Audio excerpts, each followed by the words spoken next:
क्या आपने कभी सोचा है कि एक महान साम्राज्य की शुरुआत कैसे हुई? रोम, जो कभी एक छोटा सा गांव था, दुनिया का सबसे शक्तिशाली साम्राज्य कैसे बन गया? इसका जवाब इतिहास से नहीं, बल्कि रोमांचक मिथकों से मिलता है। रोम की स्थापना का इतिहास उतना ही रहस्यमय और रोमांचक है जितना कि इसके विस्तार का। लेकिन क्या रोम वास्तव में दो भाइयों, एक मादा भेड़िया और एक संघर्ष से जन्मा था? आज हम इस अद्भुत मिथक की गहराई में जाएंगे और रोम की स्थापना के पीछे की कहानियों को उजागर करेंगे, जिन्हें सुनकर आप हैरान रह जाएंगे। रोमुलस और रेमस की कहानी एक साधारण कथा नहीं है। ये दो जुड़वा भाई, जो रिया सिल्विया और मार्स, युद्ध के देवता के पुत्र थे, सिर्फ बच्चों की तरह नहीं पैदा हुए थे। उनकी मां रिया सिल्विया राजा अमूलियस के अधीन एक वेस्टल वर्जिन थी, जिन्हें जीवन भर ब्रह्मचारी रहना पड़ता था। जब रिया ने इन जुड़वा बच्चों को जन्म दिया तो राजा अमूलियस को डर हुआ कि ये बच्चे उसके सिंहासन को खतरे में डाल सकते हैं। एक नौका में इन्हें बहा दिया गया ताकि ये डूब जाएं। लेकिन नदी ने इनका मार्ग बदल दिया और ये तिब्र नदी के किनारे सुरक्षित पहुंचे। एक मादा भेड़िया ने इन बच्चों को पाया और उन्हें पाला। यह कहानी सिर्फ एक मिथक नहीं है, यह रोम के जन्म की एक प्रतीकात्मक शुरुआत है, जहां संघर्ष और साहस पहले दिन से ही थे।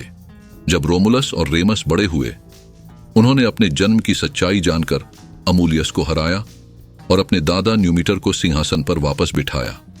इसके बाद उन्होंने एक नया शहर स्थापित करने का सपना देखा, जो उनकी महानता को दर्शाएगा। लेकिन भाइयों के बीच मतभेद पैदा हो गए। रोमुलस, जो चाहता था कि शहर उसके नाम पर बने, ने क्रोध में आकर अपने भाई रेमस की हत्या कर दी।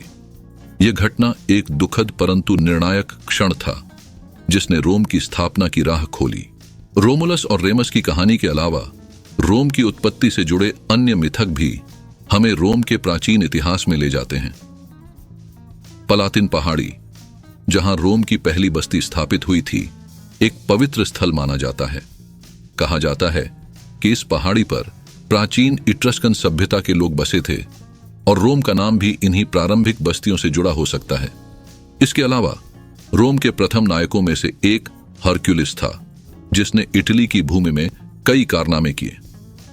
हरक्युलिस का एक प्रसिद्ध मिथक बताता है कि उसने रोम के क्षेत्र में बसी पहली बस्तियों को राक्षसों से बचाया था। इस प्रकार रोम के संस्थापक नायक केवल रोमुलस और रेमस नहीं थे, बल्कि हरक्युलिस और ट्रोजन हीरो एनियस जैसे वीर भी थे।